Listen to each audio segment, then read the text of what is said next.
Le Mag Loisir Week-end sur France Bleu, Laurent Petit-Guillaume. Et toute l'équipe et Frédéric Le Ternier qui, une fois de plus, va nous amener à aller chez notre libraire commander un beau livre, hein, Frédéric.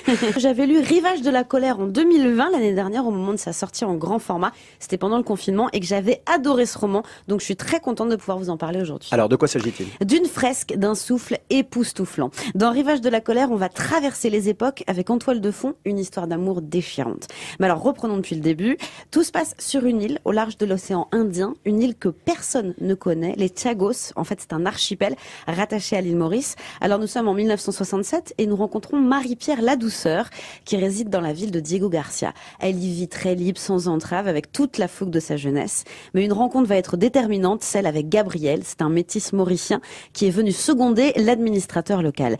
Il est de la ville, son élégance la fascine. Alors, ce sera le début de sa grande histoire d'amour. Et parallèlement à cela, en 1968, eh bien, l'île Maurice va enfin accéder à son indépendance après 58 ans de dominance britannique. Et c'est plutôt une bonne nouvelle, non? Eh bien non, pas forcément Laurent, parce que le quotidien des Chagossiens va en être complètement bouleversé. Un beau jour, on va les convoquer sur la plage en leur expliquant qu'ils ont 1 heure pour tout abandonner. Leur terre, leurs bêtes, leurs maisons, leurs racines. Et pourquoi? À cause d'un accord secret, l'indépendance de l'île Maurice était conditionnée à un détachement de l'archipel des Chagos. Le deal, c'était en fait qu'il était passé entre les Anglais et les Américains. Les Américains avaient un projet de base navale aux Chagos. Alors d'abord, ils invitaient les habitants à partir sans leur signifier qu'ils ne pourraient plus revenir.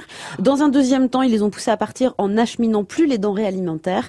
Et enfin, ils employaient la force avec les récalcitrants. Donc c'est une histoire vraie. Mais tout à fait, Laurent, et absolument méconnue. Il a fallu attendre des années pour reconnaître le préjudice dans un tribunal international. Caroline Laurent, elle arrive magnifiquement à nous conter cette histoire grâce à l'authenticité de ses personnages. Alors dans son récit, on va découvrir aussi Séraphin, c'est le fils de Marie Ladouceur qui se bat une fois sa mort pour elle et pour revenir aux Chagos. Il a ainsi pris la suite de sa mère. Et qu'est-ce qui vous a le plus touché dans cette histoire? Alors la description de la ville de Diego Garcia, parce qu'on va y deviner les couleurs, les odeurs, la beauté des paysages, ce qui nous rend son abandon déchirant d'ailleurs.